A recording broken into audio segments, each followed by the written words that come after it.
the roll. And if you would say, well, raise your hand, I guess that would work. Craig, are you here? No Craig yet. Jerry's here. John Quigley's here. And Billy is here. And Peter is here. So we're just missing me and Alexis. Doug Edmonds.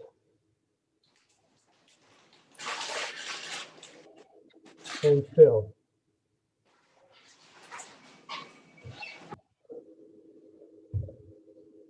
And perhaps Mark will be along later. And Nate is here as well.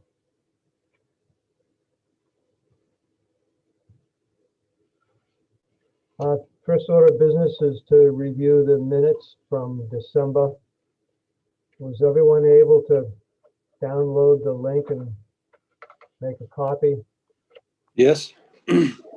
Well, you already had a copy. I did, but I was able to open up the one you sent me as well. Good, good. Any discussion?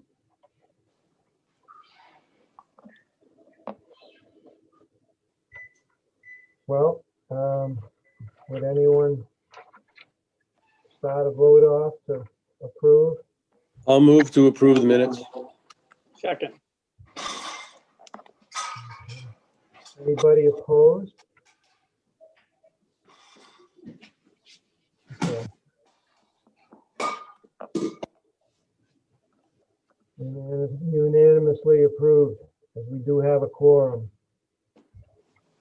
The next order of business is the MSI update.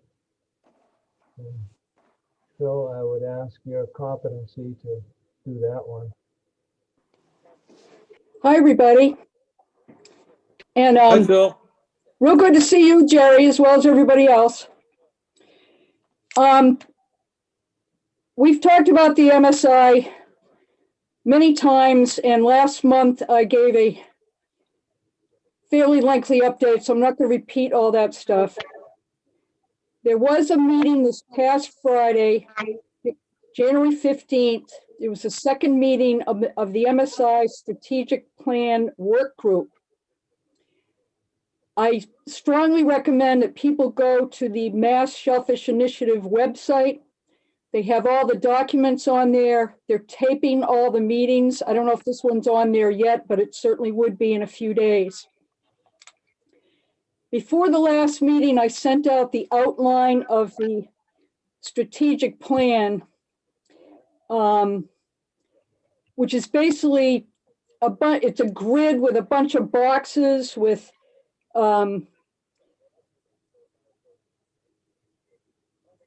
goals and strategies and objectives and language that sometimes is hard to figure out what they're talking about, but it is what it is. At the meeting Friday, the plan was for the working group to go through the whole thing and make edits and so on. I will say that it was a little bit of a ambitious agenda.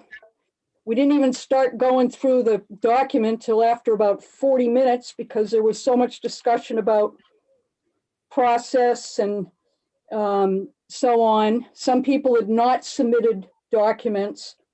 Some of this was, in my opinion, somewhat time consuming and confusing. However, there were aspects that were very good discussion. And it was almost like but the group got through some of the going around and around about the process and started getting down to the nitty gritty. There is a time pressure on this because they're trying to get some grant money, and so they need to have the plan done basically by the end of March. So one of the things they decided at this meeting was not to be doing all the editing with everybody making all their little comments, some of which were grammatical and things like that, but to have basically their executive committee take everybody's comments and kind of whip it into shape for people to look at. The other thing they agreed, and this was suggested by Dan McKiernan, who is now the director of the Division of Marine Fisheries, not just the acting director. And I think this makes sense, and this is something people, I think, will be pleased to hear, is that on some of the issues that are more, his words, controversial, rather than deciding what to do now, they will basically agree to set aside some of these issues for further work. Two of them in particular are issues that we've been concerned about. One is transferability of grants. That's basically the so-called Cutler Bill. And our committee talked about all this about a year ago. We made a recommendation to the Board of Selectmen, the Select Board, I mean, and they sent a letter. And basically our position was to keep the state framework the way it is so that we could make those decisions under the local control doctrine. I would suggest that since there will later be some kind of study group, that either some of us or some like-minded people get to be representatives on that study group. The other one was the 208 plans. They want to have a working group to develop best management practices and also have a requirement to evaluate the economic impacts on shellfish growers, which makes a lot of sense. And I think since we are one of the first towns in on that I'm hoping they'll use some of our experience. The issue of Lonnie's Pond and possible expansion to Pleasant Bay and all that is something that as a committee we have not done talking about and don't have official position anyway. I'm just saying this is something we will keep our eyes on. So the timeline was pushed back a little bit in the materials that I sent out for last time. I think they were going to have public comment like in the next week or two, but instead there's going to be another meeting of the working group. It's going to be Friday, January 29th from 11 to 2. There's already a notice up on the website. And at that meeting, they're going to review a draft of the outline and hopefully have a schedule for future actions. And they still are going to allow public comment. So we will still get a chance to put in our 2 cents, but I just wanted to let people know where in the process it is and what's going on. And that's about all for now. Thank you. Dave? Thank you. Dave? Next, yes. It's Bill. I wanted to mention, we were at a commission meeting not too terribly long ago, and to echo a little bit of what Phil was just filling us in on, there's a little bit of disappointment on the part of DMF and a sense that they dropped the ball on the progress that they initially set out to try to accomplish. And they were aware of it, and as Phil was saying, they're trying to regroup, you might say, and come up with some additional momentum to keep their program. I wasn't terribly disappointed that they kind of dropped the ball myself, because as we talked about earlier, some of the points that they're making are not necessarily things I think that will benefit the local communities. But I did mention briefly in my comments during that part of the meeting that our small towns on the Outer Cape especially were following closely, and they're aware of it. And Wellfleet is extremely active in participating at the level, at the state level on that. So they know we're here, and they know we're watching what they're doing. And against that backdrop, there are those who want to have more time for public comment, which pushes it even further forward.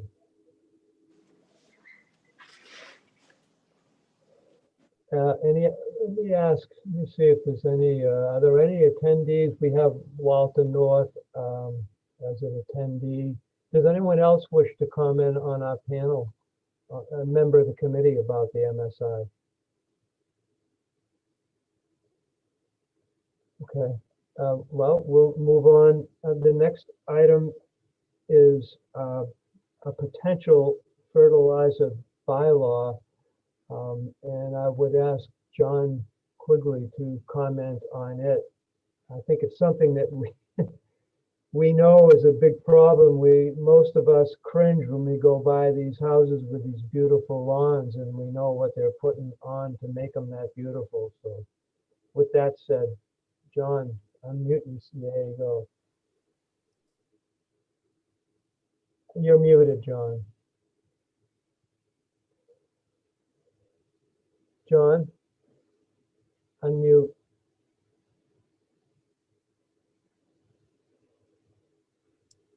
Okay, can you hear me now? Good. Last year, I just was a little bit confused between the town's bylaws and the recommendations. And so I just was asking about that. You know, I know that as a Shellfish and Waterways Committee, we're trying to do our best to you know, improve water quality, and you know, there's a lot of things that we can't control. But some, you know, I thought that the amount of fertilizer being put down was something that we could. And I thought the town had, and I didn't think there was really much enforcement of it. So I looked into it a little bit, and I found that the town bylaws really, the only thing that they've got a bylaw about is when you can fertilize.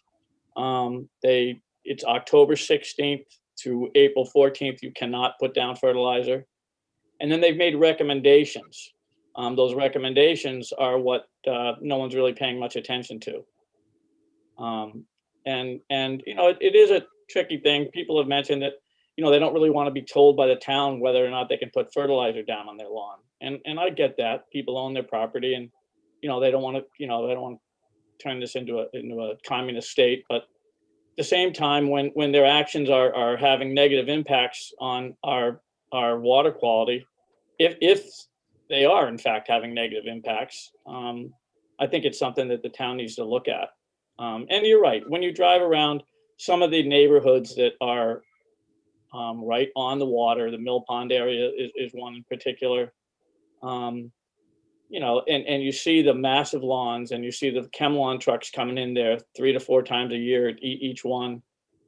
You have to wonder, is you know, that playing a role in our nitrogen problem?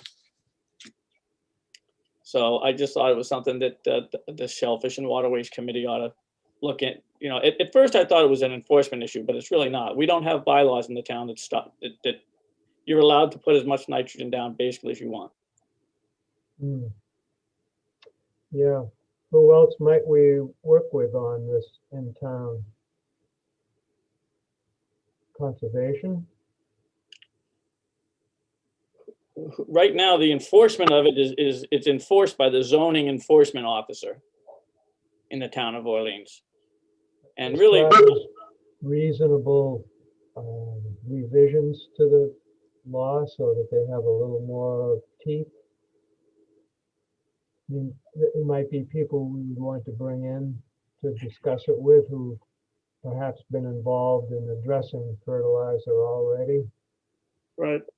And I'd also like to know a little bit of the science. I mean, is this stuff you know, are these bright green lawns impacting the waters?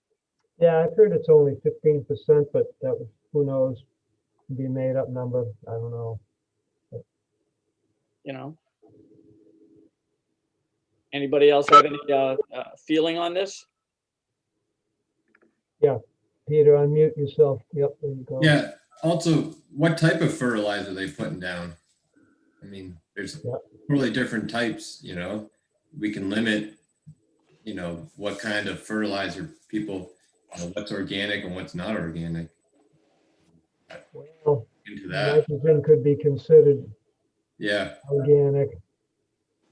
I wonder about landscapers who, most of these folks, if they've got some money behind them, have landscapers on a pretty regular basis, if they could be coming up with some other more eco-friendly local plantings, bushes, shrubs, all that sort of thing to make it more of a friendly environment and still look nice with wildflowers and with stuff that's, local to our area. Nate? It's the thought that ran through my head that, possibly some of these high-end properties that are on the shoreline, the town could propose some type of tax reduction if they were to come up with a plan that significantly reduced the amount of, fertilizer and nitrogen that it was being placed down on their lawn, and if they adopted some more of an organic approach. If they can't do it out of the goodness of their heart. Yeah, it might take a little incentive. Get, Phil, getting, Phil? okay, Phil, go ahead. Thank you. In response to Peter's question about organic or inorganic fertilizer, I don't think it makes any difference in the amount of nitrogen. One of the problems with homeowners anyway is that people tend to think, well, if a little bit's good, then more will be better. And that isn't necessarily true. It does affect our waterways because whatever is not taken up by the plants and used for leafy growth, green growth in the plants, goes down into the water table and eventually goes into the estuaries. And that's why we get the algal blooms. I think John also had a good point that we have to be careful about the sanctity of private property, and we can encourage, as Dave was saying, growing natural plants, but I don't think we could force people to do that. Maybe a couple of us would like to look and see what some other towns do and see if there's anything with a little bit more, substance to it, because we don't even know which board or committee or whatever of the town would make a bylaw like this. So I think we maybe need to do some research, and maybe we could have somebody report back in, say, 6 months and see if we can help draft something or work with whatever committee might be the one for working on this. Thank you. Dave? Yeah, Billy. Okay. Yeah, this is an old problem. This is a problem that's been kicked around a long time. I remember many, many years ago, before I had any interest whatsoever in the town government, the issues were coming and going. And there was a point where I believe regulations even forbid the sale of phosphorus containing laundry detergents. And it was up to the supermarkets, I think, to enforce that one. And I don't think anyone even thinks twice about that. They just grab whatever they like to use, whether it's Tide or some other brand, and throws it in the washing machine. And as far as whether or not the fertilizers actually have a negative impact, I don't think there's any question. I remember last year going to a briefing held by the town of Chatham Health Department, and the director of their natural resources and health department was there. Bob, I think his first name is, and he explained to us that the amount of outflow from fertilization has a major contributing factor to the degradation of our waters. We were developing a plan to go out and test the waters for oxygen and other chemical contents. And I was absolutely flabbergasted to discover that oxygen on the bottom of most of our embayments is at a level of 0. Nothing can grow. It's over-fertilization is just an incredibly negative impact on our town waters. And I like you don't know what the solution is. And I also appreciate the private property issue. And I was so bold last year when I was riding my bike over on Pochit to mention to somebody I went by that his house had an absolutely gorgeous yard. It was just beautiful, but it was right across from the cove, from the Meeting House Pond. And I know that a lot of that material was down in Meeting House Pond. And I asked him if he was aware of how much of the fertilizer that they use on lawns in the community ends up in the embayments. And he looked at me like I had growing horns as we were having this conversation. And I was trying to be as polite as I could and not telling him what to do. But before I got too far into the conversation, he said, why don't you just keep riding your bike and make sure you don't step on my property so I don't have to call the cops. So, Yeah, that was pretty cheeky. yeah, that is part of the attitude. It's not, I don't think, a prevalent one, but there are people like that. They're going to have the greenest lawn on the street, and they don't give a damn what it does to the environment around them. But the other point is there is the term I hear used quite often is low-hanging fruit. And if we can figure out ways to impact the amount of nitrogen going into the community waters that we can really have an impact on without causing there to be grief on the part of the citizenry, we ought to be going after those ideas. And I think that's what we need to do as a committee or maybe as a subcommittee, work together to try and find out from other committees what they feel are the low-hanging fruits, the things we can act on and do positively, and start going forward from that. And if Walter's listening to this conversation, he was one of the scientists that we were going out to do the water testing on, and he's aware of anyone, and I think he's the liaison from the CONSCOM to this committee. Maybe he could chime in and give us some advice. Yeah. Could we bring Walter on so he might speak? Sarah? Yep, Walter's on. Well, thank you. Hi, Hi there. Bill, you're absolutely correct. I think the current estimate is that the contribution from nitrogen to the problem that we have is about 5%. Can you hear me? Yes, I can hear you. I muted myself. So it's generally considered to be about 5% in terms of what's going into the watershed. That's the lawn fertilizer. And then most of it still is the septage. Yeah. Oh, 5% is less than I thought it would be. That's not necessarily, it's site specific, so like you could have a situation like you just described at Meeting House Pond where someone would be doing a lot more damage. Walter, could you, who came up with the suggestions for homeowners that we have now that we might be able to work with to move along a little more teeth? Yeah, while I was listening to you, I was trying to look through my papers to see if I had a copy of the bylaw, and I don't. I think John sounds like has really read it and understands it. I thought it was more prescriptive, particularly in areas that are subject to regulation, like in the coastal zone. Maybe Nate could answer that. Well, I think what I'm trying to get at, Walter, is who we might, rather than starting from scratch and trying to make a wheel, is to go back to people who have already researched this and might be willing to go further with it. I think John Janelle, the conservation agent, would be a good resource. Yep. John, is there anything more that you'd like to add?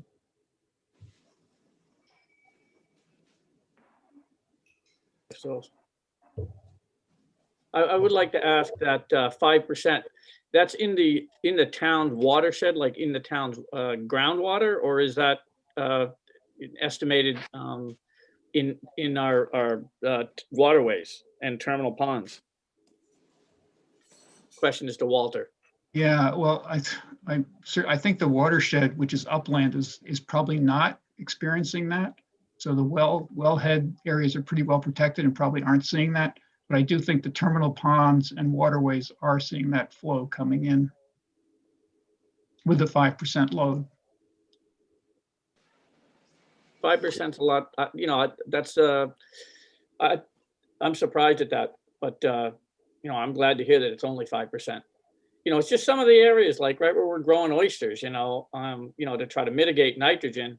If you look on the hill, there's a lawn there that's got every spring cut with a diamond cut. It's just fluorescent green, and it's on a steep hill going right down into the pond where we're growing oysters to try to mitigate nitrogen from it. It just seems kind of futile, one spot where we're dumping nitrogen on, another spot we're trying to take it out, and I understand the problem. I was addicted to green lawns myself, and kind of had to try to give that up, which was difficult. And people are kind of addicted to green lawns, and they're gonna not be receptive at all to being told that they can't have that.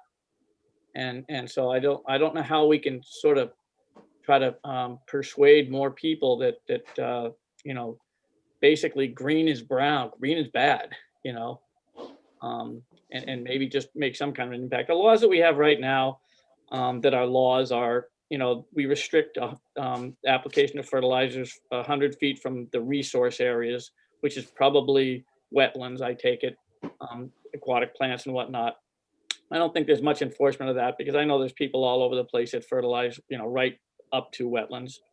And then they do restrict phosphorus in the fertilizer, and you're supposed to have a soil test within the last 3 years if you're going to be using phosphorus in your fertilizer.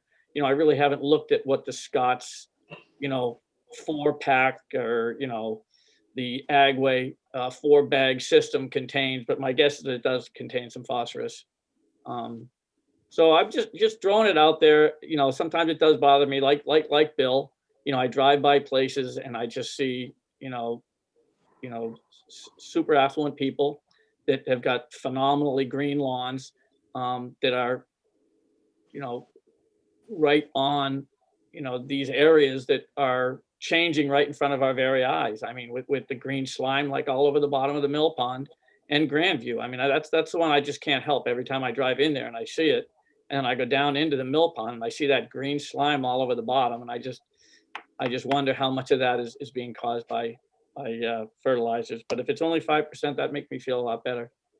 John, I want to reiterate, it's 5% sort of across the town. That doesn't mean that something like Grandview, it might not be a much higher contribution, because you look at that slope, you look at all those houses and all those lawns, I think it's higher there personally. Absolutely. Yeah, So, it's got to be higher there. Yeah. You know, I would just like to, well, at least close my comments by saying that if we think it's been bad up to now, take a look around what's happening in our community.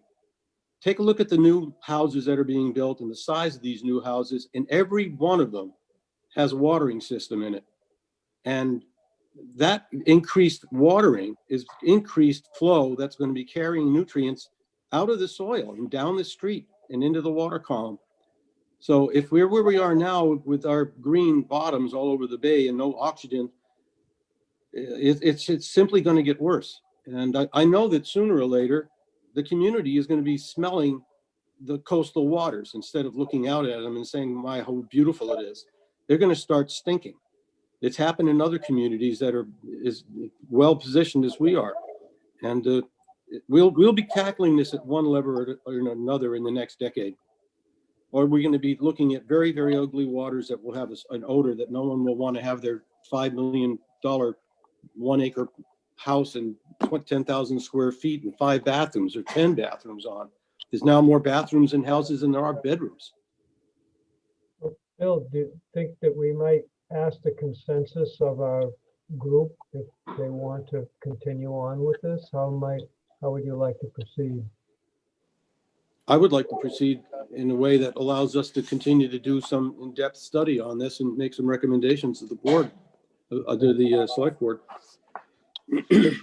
Then, John, would you be willing to talk to John, conservation agent, and see where we might head to keep going with this? Yeah, I'll speak to, I'll try to find John Linnell and speak to him and just talk to him about our concerns and just tell him, you know, basically what we discussed here, that, you know, we think that, you know, that it is a problem, and, you know, we don't know how big of a problem it is. And we're looking for ways to try to make some change, possibly make some changes. And again, the reason I feel is that, you know, there are certain things that we just can't control, you know. People want to come to the Cape, and people are going to continue to develop homes, and you know, we've got a lot of seals out there. We can't really control that, but this seems to me something that is somewhat is somewhat controllable. Is how much nitrogen we put on lawns. Yeah, and we do I'll know speak the to Linnell. trouble we're in. Thank you, John. Shall we move on then? Oh, Nate. Thanks, Dave. Let me make sure I'm unmuted. Yeah. I understand the 5% town-wide, but there's also something to be said about what Walter mentioned, site-specific. There are certainly shellfish beds that are being negatively impacted that are adjacent to some of these large lawns that are receiving a lot of nitrogen. And it is something that we can target and make changes with, and it's something that you can get your head wrapped around, and it's not overwhelming to think that we can make changes in a short amount of time. I agree that we should bring in the right people that have been working on this and probably know a lot more about it than we do. But there might be something to be said for some type of educational component, where there might even be grants available, where we could put something out on Channel 18, something similar that the other day I watched something on Simpson Island with Jeff Norjo and Pleasant Bay, and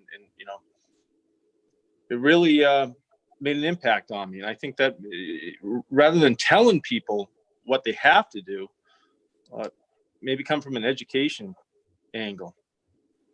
I'd like to be part of the conversation. I think our committee could come up with some creative ideas, but I encourage to continue having this conversation. Yeah, we might work through another committee, but we could certainly come up with some good supporting ideas that we could work forward. I agree.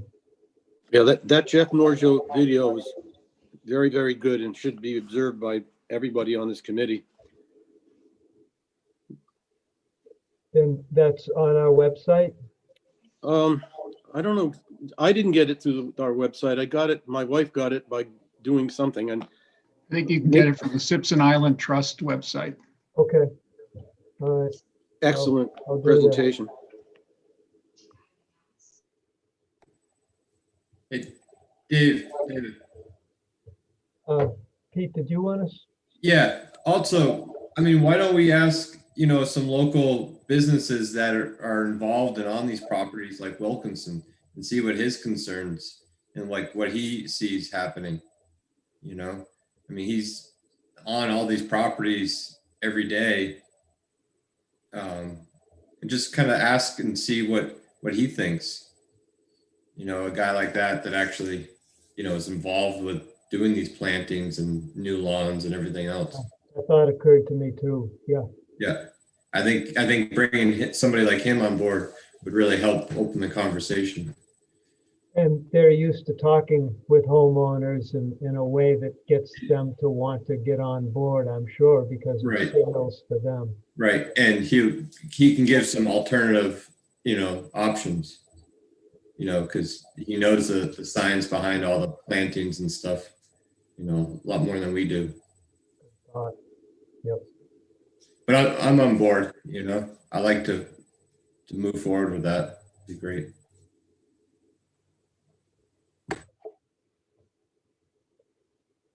Okay. Thanks for that. And next on the agenda is a boating bylaw revision that Easthammer is proposing. And I think what they've wanted to do is two things. First, they wanted to address their freshwater ponds. And also they wanted to address no wake zones. I think they used a lot of our wording, piggybacked on our wording for the sake of consistency between the two towns.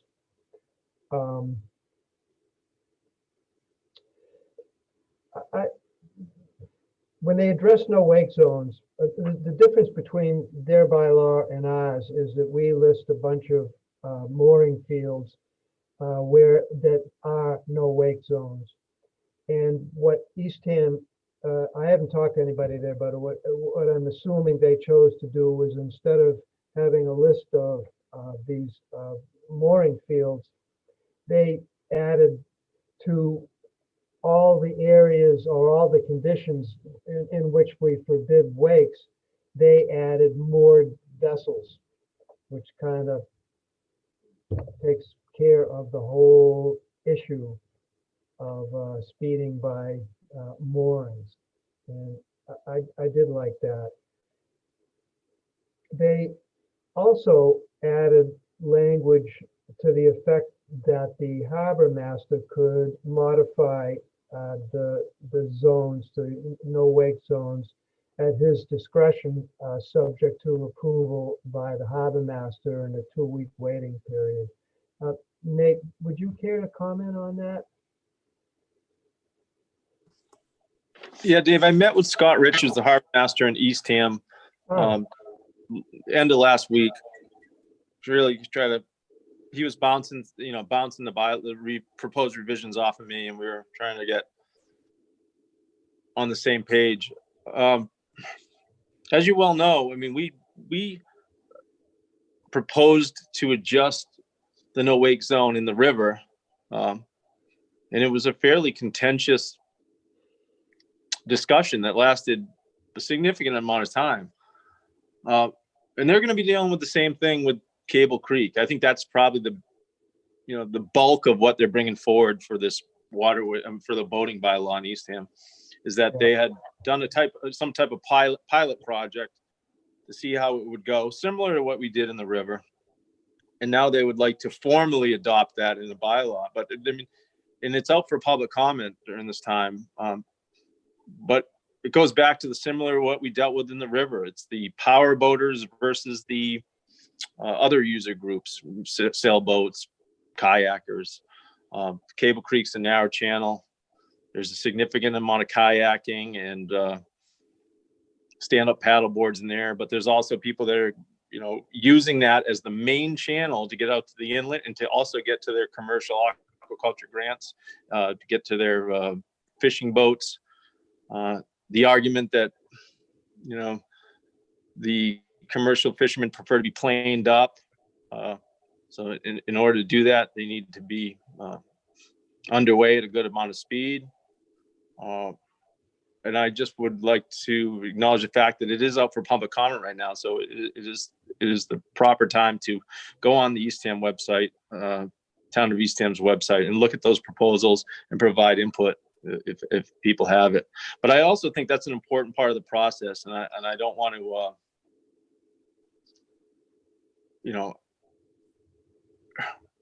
it's a slippery slope where if you don't go through the process,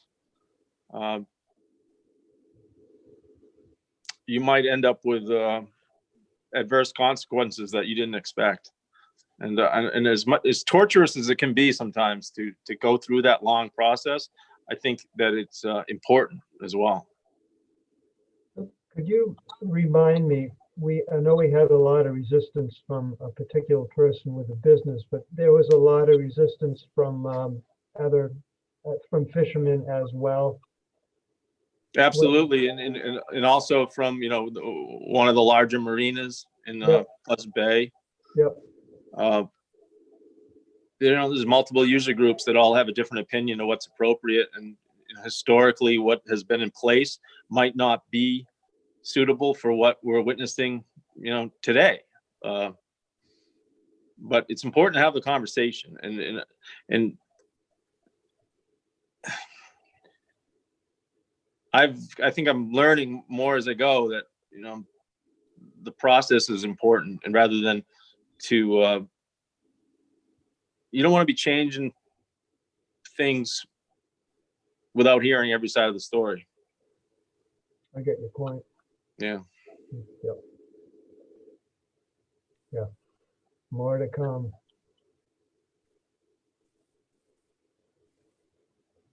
Any other comments? Yeah, Mark. Good evening. Hi, Dave. Yeah, I just wanted to chime in on that one piece only because being involved in the dredging project of the Nauset Estuary for the last several years, I know that one of the points of contention and one of the things that we've had to deal with and talk to our friends and neighbors from Eastham about on a pretty regular basis is we work through the dredging process was their concern for the amount of boat traffic that's going through Cable Creek now. And I think there's a couple of people on the select board that were particularly attuned to the fact that with the rising sea level and the fragility of the marsh system in there, that the waves created by boats going through Cable Creek, big, small, fast, slow, they believe, rightly or wrongly, they believe that it's contributing significantly to the erosion within the Eastham portion of the marsh. And, that a lot of the stuff that's sloughing off the sides of all those hummocks in the marsh itself is filling in the actual channel within Cable Creek. So that's something that we talked about. I think, Nate might have been involved in a couple of those conversations, but not all of them. But as I said, I know a couple of members of the select board and the town administrator in some of the meetings that I had with them specifically. That was one of their big concerns. And so I think you'll hear a lot about that when they have their public hearing, because the Eastham people were pretty wound up about that aspect of it. Well, they'll bring that into the conversation then for sure. Absolutely, yeah. Anyone else? Happy. Did I also read it correctly, though? They want to raise the age to 18 to be able to drive a boat around. Yeah, Nate will address that. In my eyes, I grew up out there since I was 13. Can I say one thing, Nate? It seemed to me that that's what already stood in the rules, and that it wasn't anything new. I think that was already there. I might be mistaken, but that's how I took it.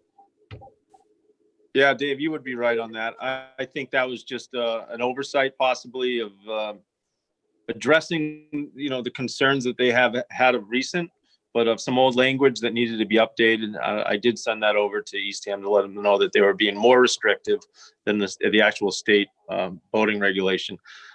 We'll see how that plays out. That was actually an email that just went back and forth today, so I'll keep you up to speed on that one. Thank you. Okay, moving on. The next item would be Nate again for his report. Appreciate that. I don't have much tonight. I'll follow up on another conversation I had with the Shellfish Constable, Nicole Payne in Eastham. They're going to be looking into their shellfish regulations.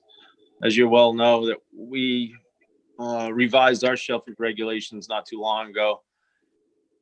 In Eastham, at one point had a shellfish committee that disbanded, and it sounds like they're going to be back on track with the committee, and they will be looking to catch up with us in terms of the revisions that we've made based on the reciprocity and the shared water bodies.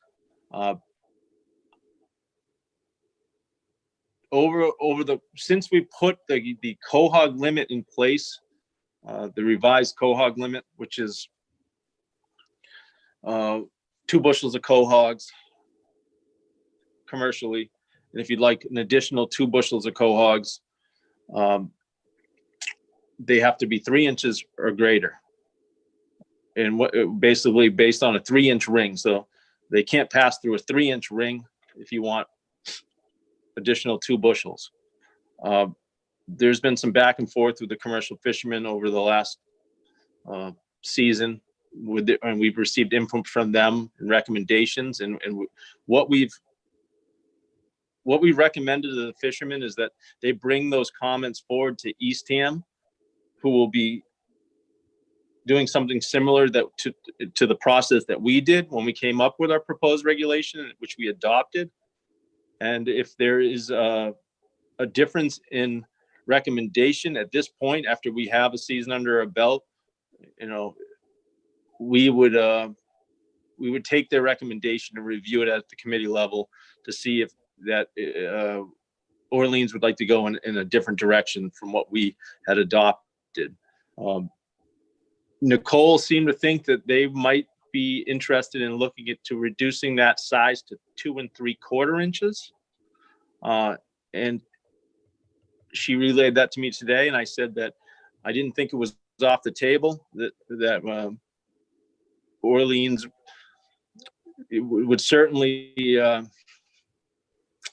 be up for that conversation. And I don't think it's too big of an ask on Eastham's end if they go in that direction, but the committee needs to be prepared that if Eastham does make a recommendation that's different from the regulation that we adopted, that we're going to have to decide whether or not we're going to go in that direction and join with Eastham, or we'll have to have a joint meeting to determine what is the appropriate course of action. What about if they opted to increase the number of bushels they could take of large cohogs? What might your opinion be on that for us or them? Well, I wouldn't want to, jump to any conclusions of what would be the right or wrong direction, but my gut would tell me that based on what I'm seeing for harvest levels of those larger size cohogs, that the demand isn't there, for one thing.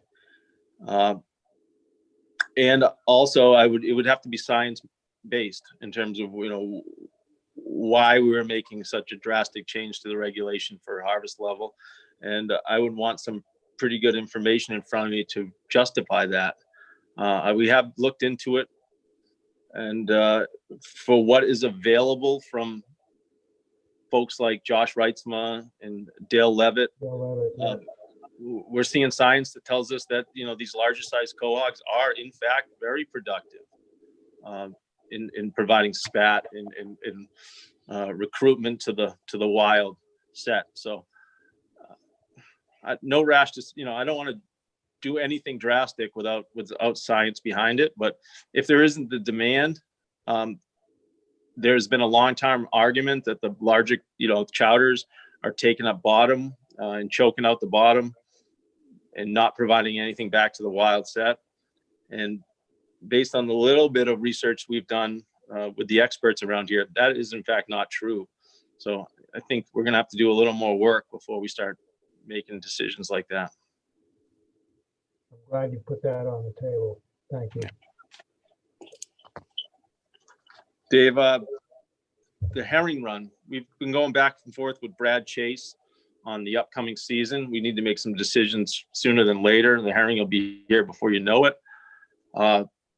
We had some technical issues with the electronic counter last year. Sometimes it was double counting. We had issues with water flow on it. It's a challenge enough with the site to maintain enough water in the pond to be able to release the fry in the late season, and without any high-tech gizmos in the way. So when you start adding the gizmos, and then that affects how you manage the pen board system, we don't need more challenges. Our main goal is to get the fish in the pond and get the fish out of the pond, right? That's what it's all about. Brad, there was some conversation about whether it might make more sense to have a camera set up instead of an electronic counter. The camera would gather the information about how many fish passed.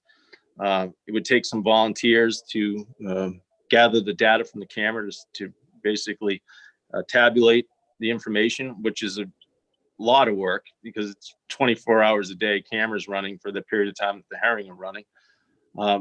But just as recent, Brad sent out an email today that said they did find some electronic issues with the counter that they were unaware of, the electronic counter that's in place, and which was new information that I hadn't heard yet, that he might be willing to give it another shot this year with the electronic counter because they did find some snafus with that, and he might be able to get us back on track. So I'll keep you guys up to speed, but we're going to be meeting on site and having further conversations with Brad, myself, Judy Scanlon. I'm not sure we know which direction we're going yet, to be honest. And I think that the window's closing for making major changes. So I guess what I'm saying is stay tuned, and I'll let you guys know next meeting. I would assume by then I'll know better. Yeah. We did do do some work out there. I was able to get the DPW out there recently after meeting with Scott Johnson and Judy Scanlon. It was recommended by Brad Chase of the Division of Marine Fisheries that we put some riprap in there along the sides of the new ladder to minimize the erosion. We were able to get DPW to come in. They were gracious enough to bring in some large sized rock, and we were able to stabilize the bank in there. So it was some good progress over the last couple weeks. Scott wants to keep the pool the size it is now, where they school around before they go through. Exactly. Yeah. He was part of the conversation. We made sure that all of their input was heard before we did the job. That's all I got, Dave. I'm gonna keep it Okay. short. Thank you. Alexis, good evening. Hello. Jerry, it's nice to see your smiling face again. It's nice Hey. to be back. Let me tell you, it was quite the experience. Mr. Chair, If we move on, Mark would be next. Oh, excuse me, Nate. Go ahead, please. just one last tidbit. Craig Bazikian just did text me. He's hung up at work. He's not going to be able to make it. He apologizes to the committee. Okay, thank you for that. Yeah.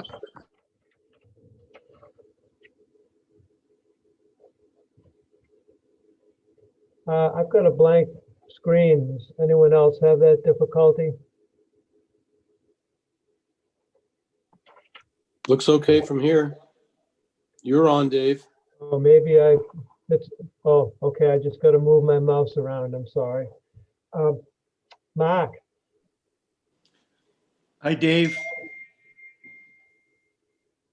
Yeah, so in terms of select board and where we are right now, obviously, all kinds of things going on budget-wise and whatever, and believe it or not, we're talking about town meeting again. Seems like we just finished one, and we're right back on track to get ready for the next one. So one of the things that the select board has talked about in conjunction with a town-wide parking sticker would involve the Shellfish and Waterways Advisory Committee, in that the select board is looking for some deliberation on your part and some feedback on appropriate application of a kind of sticker program to the landings. I think the thought initially was, everybody is going to pay $25 for a beach sticker in town, and that's not a big thing that everybody is in favor of, although some people realize it's probably a necessity to keep things going. But the select board wanted to get a view of this group, this committee, on having not a beach sticker, but a parking sticker that would be applicable to the town landings. In the cases where, for instance, at River Road and Cove Road landings, you need to be a resident, have to have a resident sticker in order to park there. I think, have pretty much consensus that program worked out well to relieve a lot of the pressure at those two landings once we instituted that. We're looking at, and Nate's involved with Scott McDonald and the Traffic Study Committee, looking at doing something similar. And our highest priority area was Priscilla Landing and Doan Road, to alleviate problems up there so that fishermen can get to their boats and their gear in the landing at Priscilla, and we could keep 50 cars from being parked in somebody's front lawn down on Doan Road there. So I think we're kind of looking at, as I said, guidance from this committee on what the priorities might be for addressing issues at landings in town. I think we as a select board have already kind of said, yeah, we know that Priscilla and Doan Road need to be taken care of. We also would like to revisit what's going on at the Mill Pond Landing and that road being eroded away and the problem that exists down there, and try to get that back on track for town meeting. But then, do you as a committee see any other priorities that need to be addressed at the other town landings? Any issues? You know, we had that thing last summer where we put a porta potty down at the landing on 28 down by the bridge, Pleasant Bay, and the neighbors weren't real happy with that. We did put one at Meeting House Pond over on Bolly Neck Road, and we did put one over by the Goose where the town landing, the town boat ramp is there.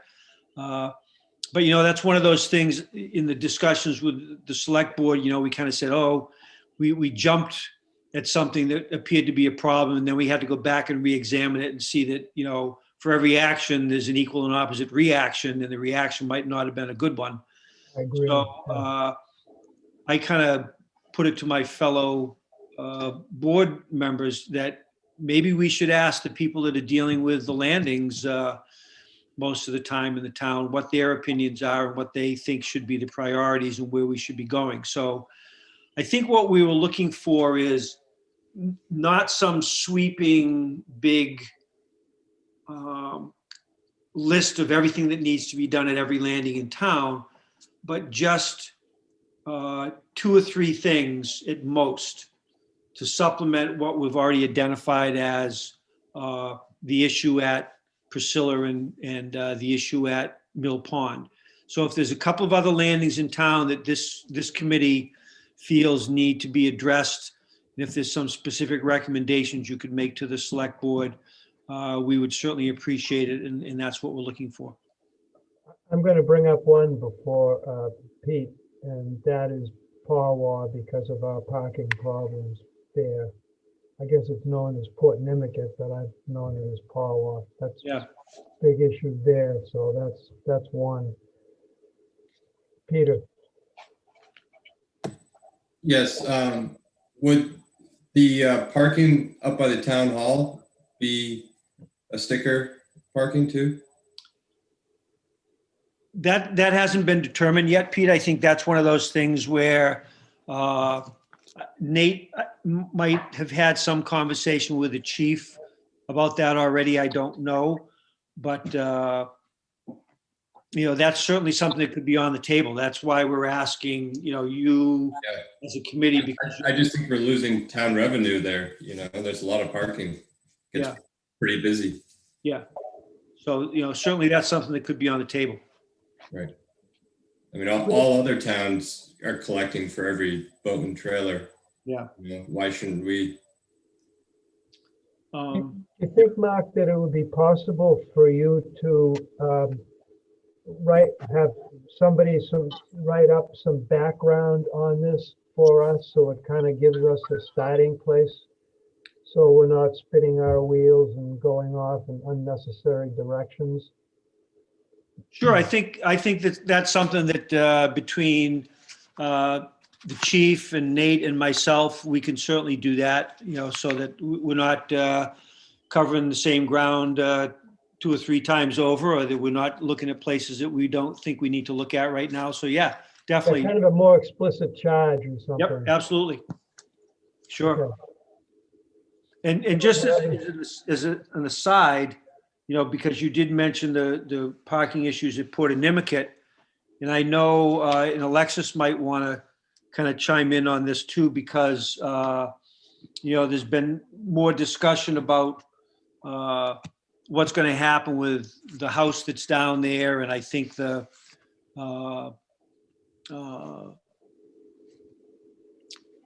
Affordable Housing Trust was looking for some legal opinion from the town council as to whether that house could be moved, or whether there was actually, they wanted it in writing as to what could be done there.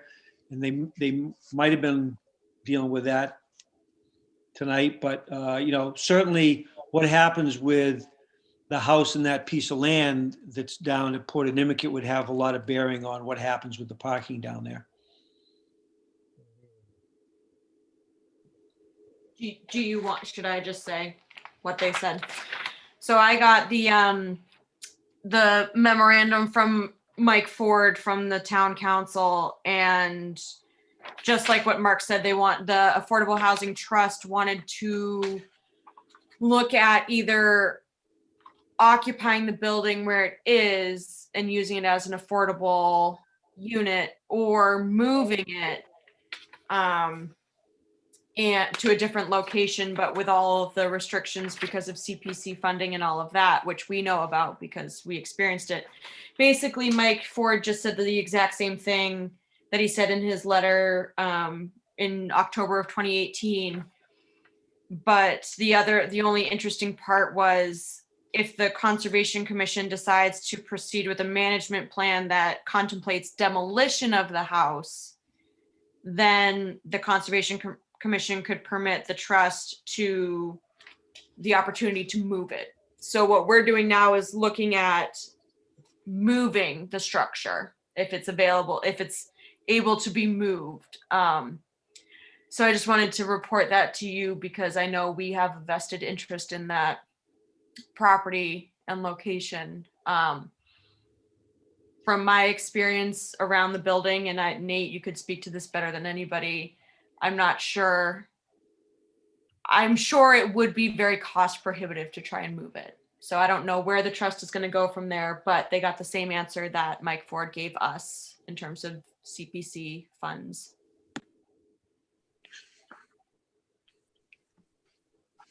So I think that, along with that, as Alexis just mentioned, something that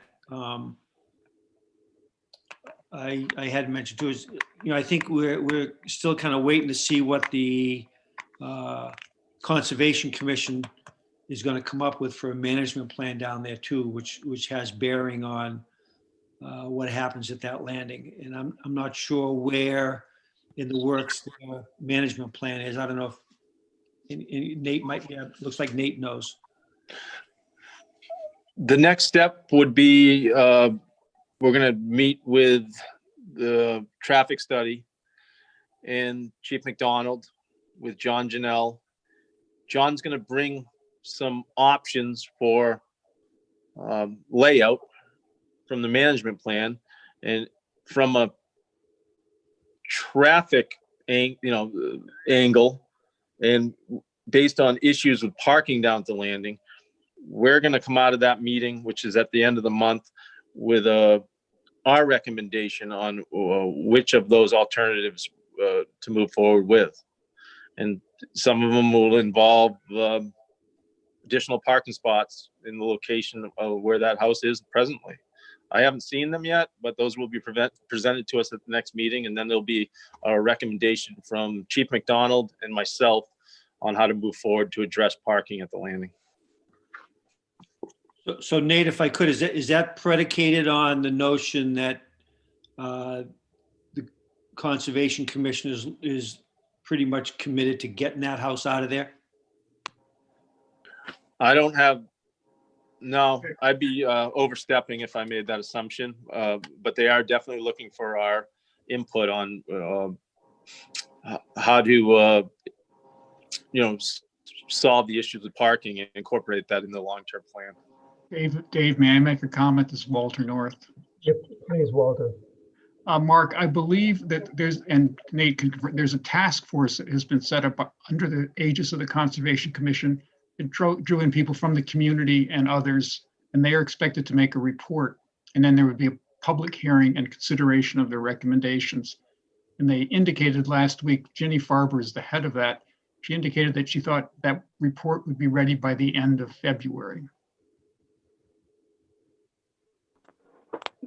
Dave, may I make a comment here? Indeed.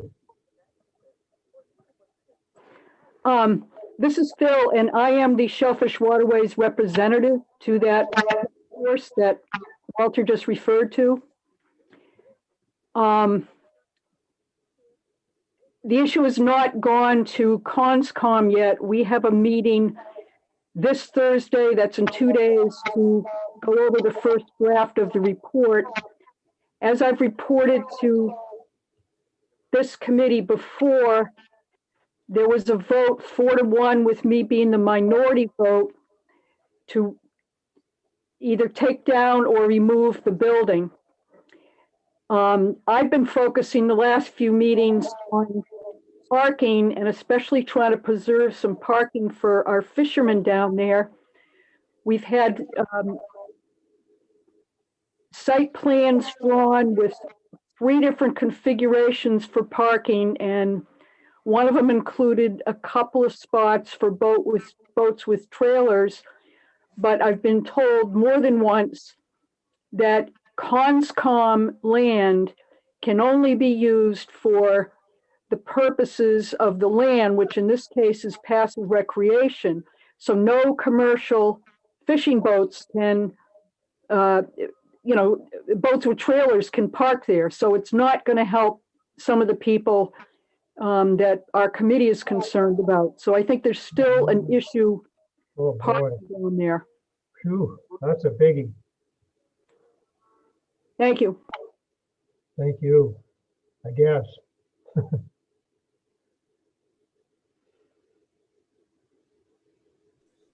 Bill, did you speak?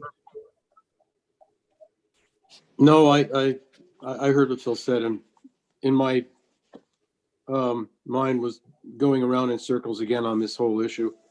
We'll have to just wait until the report comes out, which is going to be a couple of weeks or a month, and then we'll go forward and try to make the best of it. Yeah, it's complicated. So I just have a quick question. Is this report is from the task force, right? Okay. So I should probably inform the trust of that because they make no mention of it nor said anything about it. And they're going to hire somebody to go and look at the building to see if it can be moved. And it sounds like that's a cart before the horse type thing. It is. I would wait until you get the report. I think you might be spending money that would be better used in other ways, but. Absolutely. Thank you.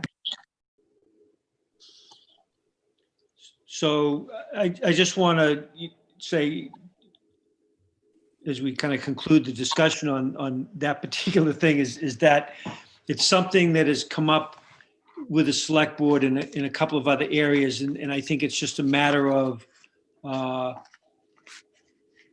as we look at the town actively pursuing options to buy land or acquire properties that are on the water, because we're always looking at improving the ability for the citizens of this town to get to the water. And, you know, we had some of this discussion when we were talking about buying that other piece of property, the Peck property down by Aries Pond Boatyard. And, you know, this particular parcel and what happened with this parcel down at Pawa in Port Nimicut came up in that discussion. And it's like, we don't want to get into situations where we think we're getting one thing, but in reality, we get something entirely different. And, you know, I think, you know, there was kind of full disclosure about the Peck property, that it was not really suitable for having water access because the contour of the land and where it is and stuff. And, you know, so again, you know, when everybody knows what you're getting into beforehand, so be it. You take your vote and you either get it or you don't. You know, I think this property down at Port Nimicut, there were a lot of suppositions that were being made, and I certainly was one of the people that assumed we'd be able to do certain things down there, and it would be a good deal for the town. And then it turns out that the way the deed was written, you know, the Conservation Commission has sole propriety over that property, and under their regs and whatnot, we can't do the things that we thought we were going to be able to do. So look at it as a lesson learned that any of the potential acquisitions of waterfront property need to really be vetted carefully so that we're getting what we pay for, and that the priority, I think, of this committee, Shellfish and Waterways Committee, has always been the opportunity to have access to the water to our citizens. And that needs to be something we're very clear about before we buy anything else. Can I ask a quick question, Mark, relating to overall parking? If indeed we go ahead with the $25 resident stickers, does that mean that non-resident people here who are visiting and on vacation, they would not be able to park at any of the places that would be requiring resident stickers? I think part of the discussion that's going on about that, Dave, is that, for instance, people can come into town now and buy a 1-day beach sticker for $25 to go to Nauset Beach or Skakit. Yep. They also, if somebody's coming down and they're renting a house for a week or two, they can get another pass. And Nate could probably speak to this better than me because he knows what the numbers are. And they can get a pass for the week that they're here or the month that they're here for X number of dollars. So I think there's a discussion going on with the traffic and safety committee and the parking people, Chief McDonald and Nate, about whether it would make sense to do something like that, that you get, that sticker on your window that's good for a week or good for a month, and whether that would allow you to go to any other place in town that's a town resident parking sticker. So, that's a potential yes, but it's still part of the discussion. Okay, thank you. I guess it's time for public comment and announcements. Nate has his hand up, Dave. Oh, I'm sorry, Nate. Just backpedaling a little bit, I think Mark brought up a good point, and I think it was really the catalyst for involving the committee, participation in how we manage the landings and bring forward recommendations to the selectmen, and the consequences of making decisions without going really through the process. I mean, Route 28 landing is a great example over the summer, where because of it, it was a unique season where there was a lot more demand on some of these locations, but we don't advertise it as a beach. We shouldn't be advertising it as a beach.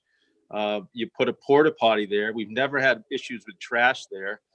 The porta potty arrives because of the concerns about the amount of people that are using it as a beach, and illegally parking on a state road to access the beach. And the next thing you know, we're having large amounts of trash being dropped at the base of the porta potty. And in my opinion, by putting a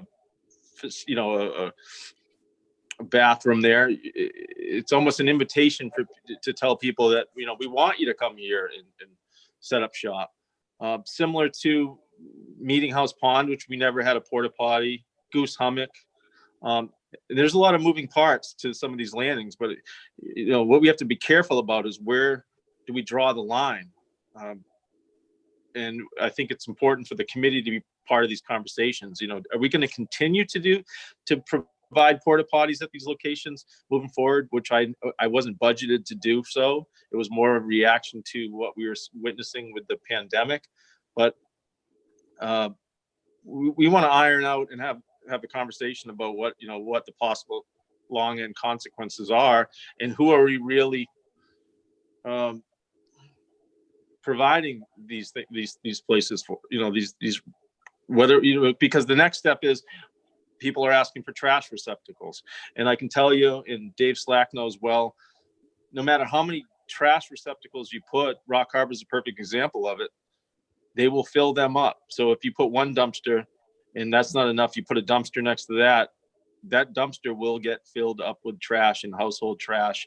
And when the totes that you put out along the shoreline at Rock Harbor fill up, the people drop the trash on the ground next to the totes, no matter how many totes you put out. So, I think it's important for us to be part of these conversations before we get too far ahead of ourselves and the whole town is, loaded with porta potties and trash receptacles at a large expense to the town. Yes, Pete. Yeah, don't you think that this sticker will help kind of funnel those crowds back to Nauset Beach and where there are facilities, you know, available for them? I mean, I think the important part is we with conversations with Chief McDonald, that we phase it in and we target the high priority areas. You know, every road is laid out differently. We have to be really cautious of the impacts to these neighborhoods, but we address the high priority areas first. And of course, by keeping the folks that are used to parking at these locations, keeping them from being able to park there, they in turn are going to go to Snow Shore next or Tonsett Road next. And we're going to have to adjust and adopt similar parking restrictions to those areas, but we can't take the whole town on at once. Right. It's too overwhelming. But I think I need help. I know Chief McDonald would like to take all the help he can get as well. So we have, like Mark mentioned, we're targeting the Nauset Heights area because a lot of people are using those locations to access the Oversand Beach on the resident side, and we're getting a lot of trickle through. We're getting overburdened on those landings.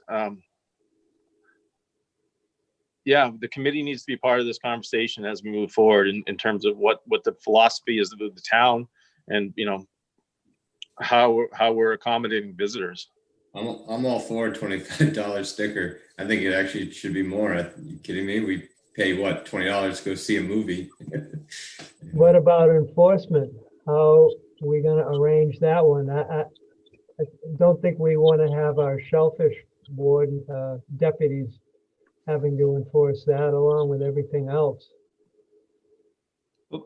Part of the plan, Dave, is to use some of the revenue that comes from those stickers to actually have a parking enforcement officer on duty in the summer.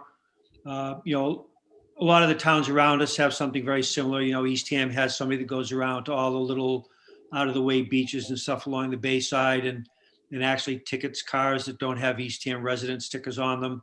So that's all part of the discussion. We're aware that needs to have a strong place in the whole program. Is if you can't enforce it, why bother doing it? Jerry. I just want to excuse myself. My body's telling me it's time to change positions. So, and everybody have a good evening, and it's nice to Happy be to back. have you here with us. Good to see you, Jerry. Yeah, great to see you, Jerry. Keep up the good work, man. Thank you. Bye, Jerry.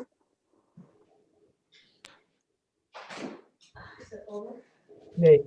I don't want to get into the weeds on this one, but the subtleties are so important in terms of the parking restrictions. When you're looking at family permits that we sell for shell fishing, when you look at mooring holders, non-resident mooring holders, we still need to, in my opinion, accommodate some level of accessibility for these folks that have permits in town, and every location site specific. And so, baby steps and is what I keep really trying to, that's the message I'm trying to deliver to the select board. There is, looking at Nauset Heights and Dome Road, we're trying to dedicate a certain area that is resident only parking, but leave a small amount of wiggle room outside of that where there isn't a permit required to park for a couple vehicles, so that it's first come, first serve, but you're still able to go shell fishing and gain access to this if you're non-resident. And then looking at whether or not we're going to provide parking to people that have moorings that are non-residents. I mean, there's easy fixes for that. You give them, or Eastham commercial shell fishermen who have reciprocity and should have access to these locations as well. So there's lots of moving parts. Those are all very good points. Peter. You think with that though, Nate, like you could do something if you got a one-day, shellfish pass family, to put the receipt like on your dashboard, and that would kind of help that, something like that. you don't want, what you don't want to create is loopholes where, you know, for a short money, you can get a family shellfish permit and have access to the town either. So yeah, I think there's ways to do it, but like I said, baby steps, make sure we get it right before, you know. Yeah, yeah. Mr. Acting Chairman, may I have a moment? Please. Thank you. We're nearly to the end of the meeting. I'm going to be stepping aside for a moment, and I wanted to thank you for taking over very ably for me tonight. I apologize to the committee for not being able to run the meeting. We had a family death recently, and David did an admirable job in stepping up for me. And I want to also thank Phil for her help during this time. She's taken care of all the details, as Dave has as well. And I want to thank the committee for bearing with me. And hopefully next month, everything will be back in position, and I'll be able to work with David as chair and co-chair, and we'll run the meeting. But in the meantime, I want to thank all of you for bearing with me on this. Thank you for being with us tonight, Billy. Thank you. I'm going to say good night now. Thank you. Take care, Bill. Night, Bill. Thank you. What do we have for attendees? Walter, you're still with us. We're reaching public comment and announcements. Is there anything that you'd like to say? Yeah, Nate, in terms of the town landing challenge that Mark has put on the table, are you also going to look at a way to avert another mill pond disaster and trying to set up some kind of mechanism for more timely response to the storm damage that inevitably is going to occur at some of these landings in the future? I had a recent conversation with Dave Slack actually about this, and Mark had brought this forward in terms of how we prioritize and look at a long-term management plan for our landings. To be honest, Walter, it's besides like the anecdotal, you know, to involve like it's almost overwhelming in a way where to put the responsibility on the committee or myself in terms of trying to like analyze or assess exactly what's going on at these landings. Like we could all go down to these landings and come back with a different opinion of what is highest priority. For instance, when we did the bulkhead assessment and brought in the consultant, the number one priority for bulkheads, in my opinion, was Port Nimicut Landing. And when we had surveyors go and look at the integrity of the bulkhead, it was far from the highest priority, even though, because there's limitations on what you can actually do and you can't do, meaning that the parking lot actually gets flooded by the bay on a regular basis. But you know, what is practical in terms of addressing some of these things and what isn't, or what is permittable?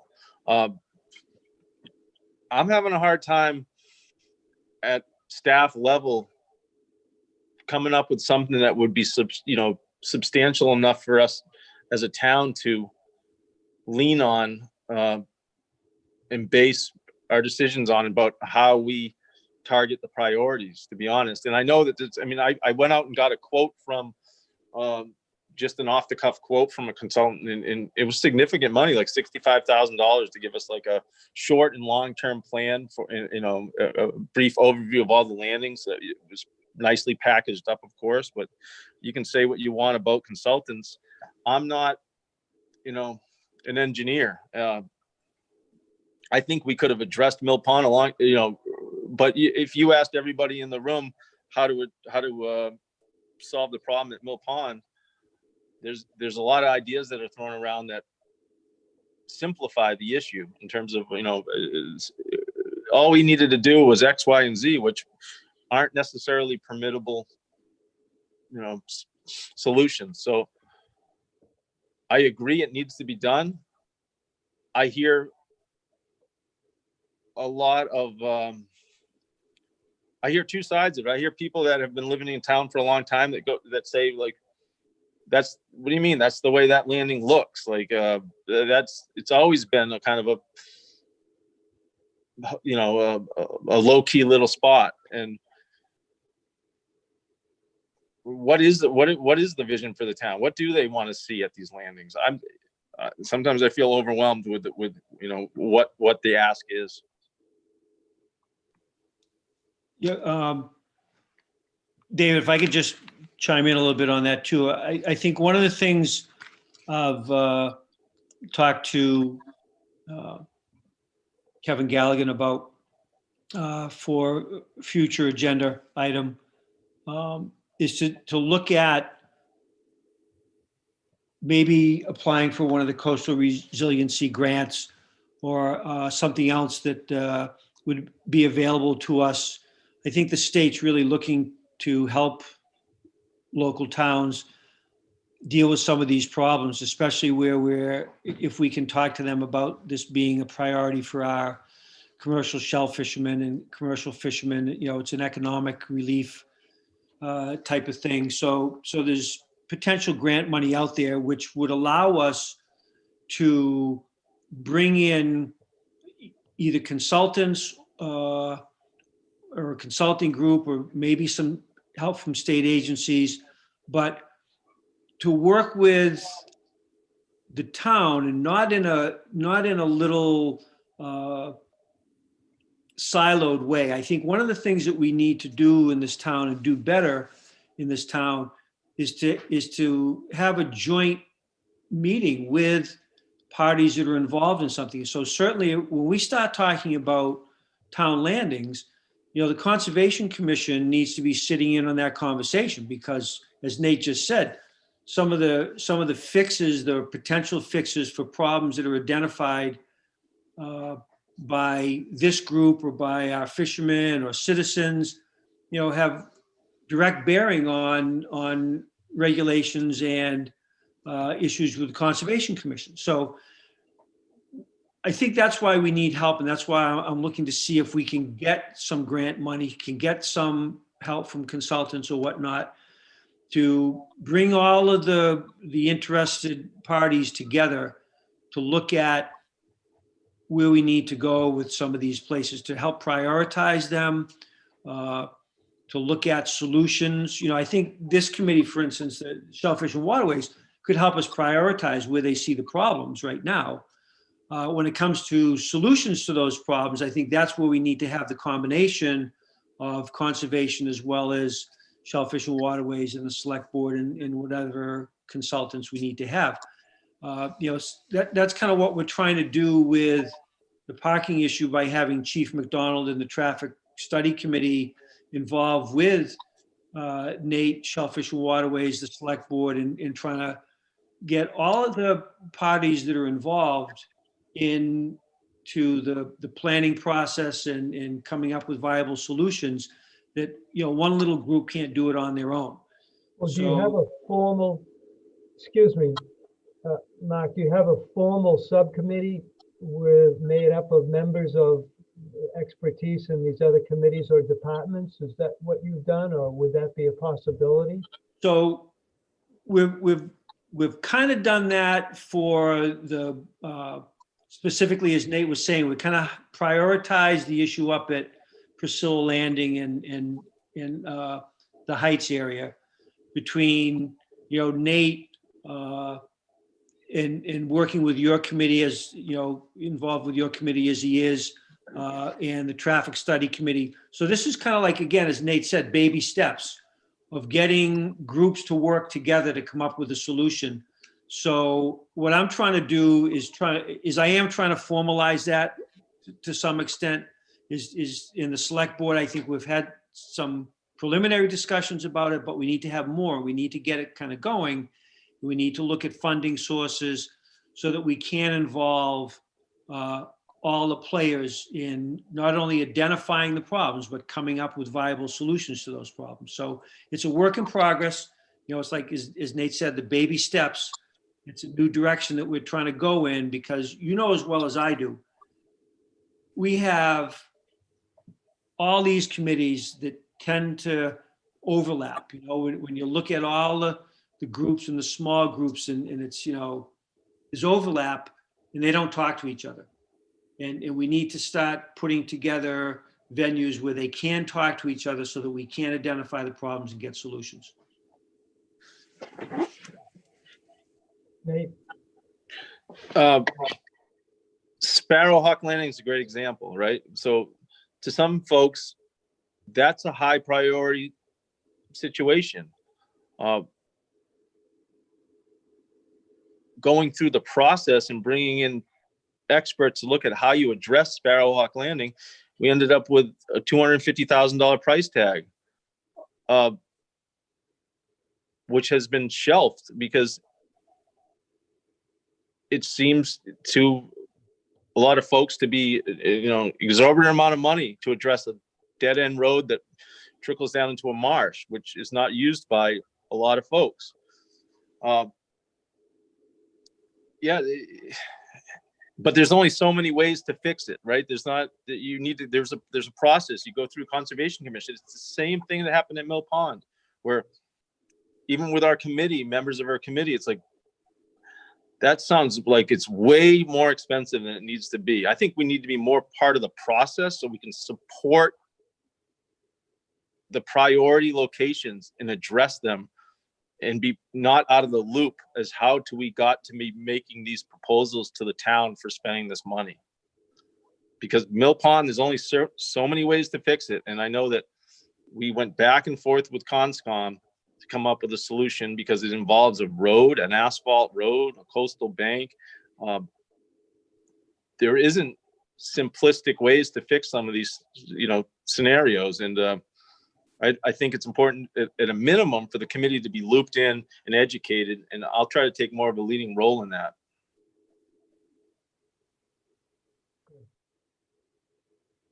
thank you, Nate.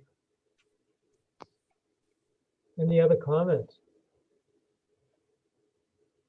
Well, I think that pretty well brings us to a close. So would anyone make a motion to adjourn?